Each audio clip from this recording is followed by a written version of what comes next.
Alright, in this video we're going to be looking at half-life. Alright, let's just drop down to this chart real quick, okay? Let's suppose that we have the time after smoking a cigarette and the amount of nicotine in milligrams. I looked it up and it's roughly about 10 to 12 milligrams usually in a cigarette, I guess depending on what kind of cigarette you smoke and so forth. So I just put it right in the middle, 11 milligrams, let's say. Alright, so right after we smoke a cigarette, 0 hours have passed. We got 11 milligrams of nicotine in this, let's say. After 1 hour, we got 7.8 milligrams, 2 hours, 5.5, and so forth, okay?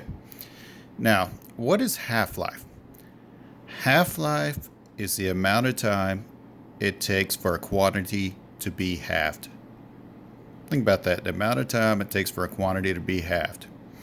If I started with 11 milligrams of nicotine, when did it halve? It halved when it got to 5.5 milligrams because that's half of 11. How long did that take? That took 2 hours.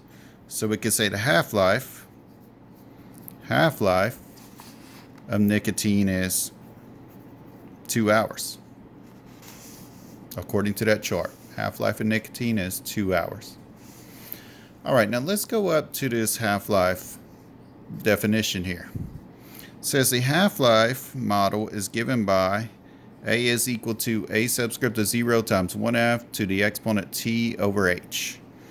Okay, A is the amount of nicotine at time t.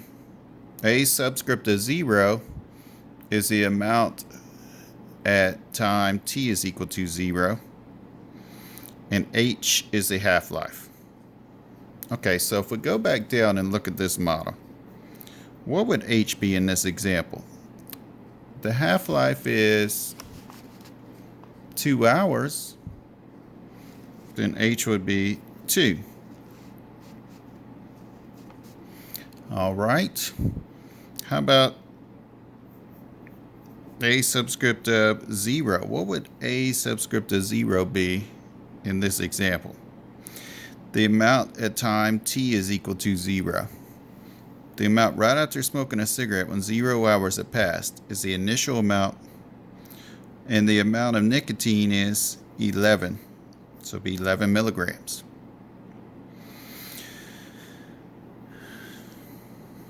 All right, so let's take a look at the example we have here. It reads, a half-life of a drug is 13.81 seconds. If 800 milligrams are given to a patient, how much is present after 2 minutes? Round to the nearest milligram. Big tip off right here, half-life. And I'm going to use the half-life formula. What's the half-life formula? Up here we said it's this. So A is equal to A naught or A subscript of 0 times 1/2 to the t over h.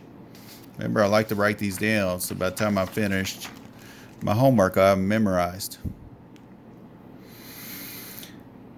All right, so A is my amount is equal to, what's my initial amount? What's my amount at time t is equal to 0? It tells me if 800 milligrams are given to a patient. That's the initial amount. So I'm going to put in 800 here. Times 1/2 to the t over h. Well, they tell me the half-life is 13.81. So for h, I'm going to put 13.81. How about t? How much time has passed? I'm trying to figure out the amount that's left and how much time has passed. How much time has passed is 2 minutes. Oh, they're being a little tricky here. They're saying 2 minutes where they give us a half-life in seconds. So we need these to be in the same unit here. Well, it'll be a lot easier to convert this one to seconds than it will be that one to minutes. So 2 minutes is what? 120 seconds. So let's plug all this in our calculator. And it tells me to round to the nearest milligram.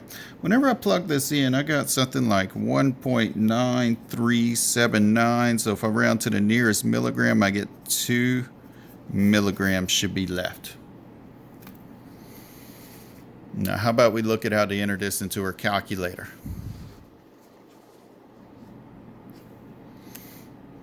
Let's clear out the last stuff. I want to enter this function right here into my calculator. So I'm going to put 800 times 1 divided by 2, or you can put 0.5, it doesn't really matter, to the caret. Now, some of y'all got to put this in parentheses, so I'm just going to put in parentheses the exponent. 120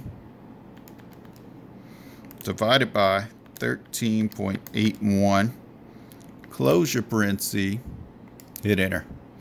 1.9379 is how we got that.